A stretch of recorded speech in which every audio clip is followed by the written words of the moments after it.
Earlier this week, I made a video titled, With So Much Noise, Who's Listening? But I think it needs more detail. Let me tell you why.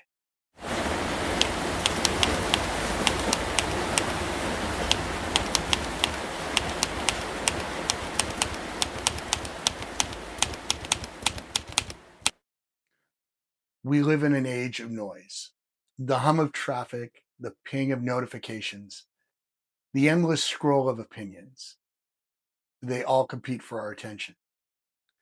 Yet, genuine listening, the kind that invites understanding rather than response, might be one of the rarest and most enduring acts that we can still perform.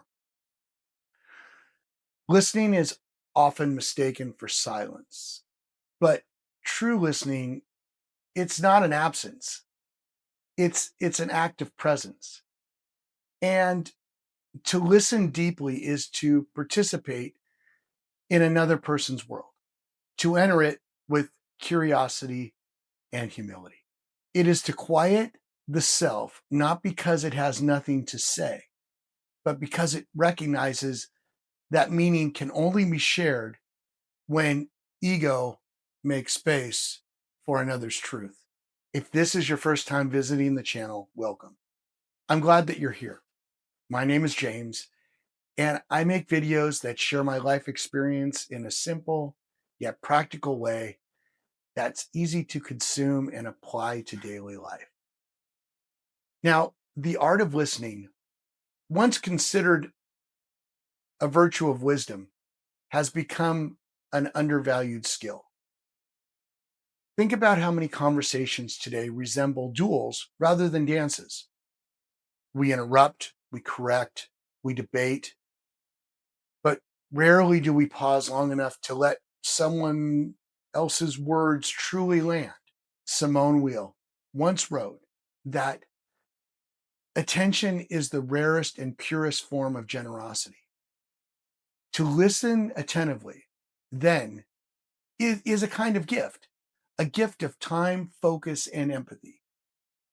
It is a refusal to treat another person's words as background noise. Over my lifetime, I have learned that listening is not about agreement. It's about comprehension. To listen well is to ask, what does this person mean?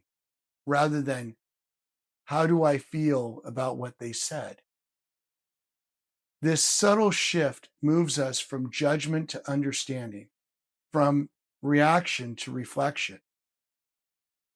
Consider how often we misunderstand each other simply because we hear their words and not their meaning. When I hear someone say, I'm fine, do I take it at face value? Attentive listening catches the pauses, the tone, and the hesitations. And it's these subtle spaces where the truth often lands. This is especially true in relationships, when listening can mean the difference between connection and misunderstanding. When I listen with empathy, I affirm another person's experience as valid, even if I cannot fix it. Meaning, the most important words are not words at all, but it's the quiet assurance of being heard. Listening extends beyond conversations between people. It is also a way of engaging with the world. The naturalist John Muir once wrote that when we try to pick out anything by itself, we find it hitched to everything else in the universe. Leave me a comment if you agree. Our modern lives, however, are tuned to speed rather than stillness. We fill every pause with sound, playlist, chatter, podcast, all afraid that silence might expose something uncomfortable. Yet silence is not emptiness. It's the space in which listening begins. To listen, we must first allow silence to exist. The question I ask myself is, if listening is so powerful, then why do I struggle with it? I believe that one reason is fear. To truly listen means to risk change. When I listen, I open myself to ideas that may be unsettling to me. But I found that this also introduces me to ideas that I would have never thought of on my own. But barriers still exist. And a barrier for me is distraction. Our attention spans have become fractured by technology that thrives on interruption. Listening requires the one thing algorithms discourage: sustained focus. In a world designed to fragment us, choosing to listen is actually an act of resistance. Then there is the barrier of ego, the desire to be right, to be heard, and to be impressive. But in the presence of ego, listening withers. We cannot both defend our position and inhabit another person's perspective. The best listeners are not those that have nothing to say, but those who have learned when not to speak. So, what happens when we truly listen? We change subtly, deeply, and sometimes permanently. Listening stretches our empathy and it reveals the limits of our assumptions. It teaches us humility by reminding us that the world looks different through someone else's eyes. I think back to moments where I felt profoundly understood. When someone listened to me without interruption, without advice, and without judgment. This feeling is truly transformative. And to listen to others in that way is to offer them dignity and to be acknowledged as real. Listening then becomes a moral act. It says, you matter, your experience counts. And I have found that conflict often persists not because people disagree, but because they don't feel heard.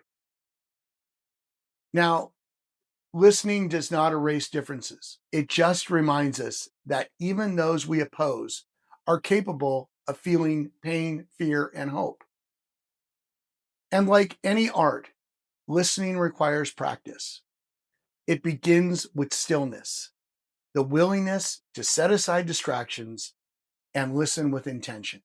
It involves curiosity, asking questions. Gotcha moments do not exist here, but empathy does, enlightening us with the capacity to feel rather than merely for someone else, but with them as well.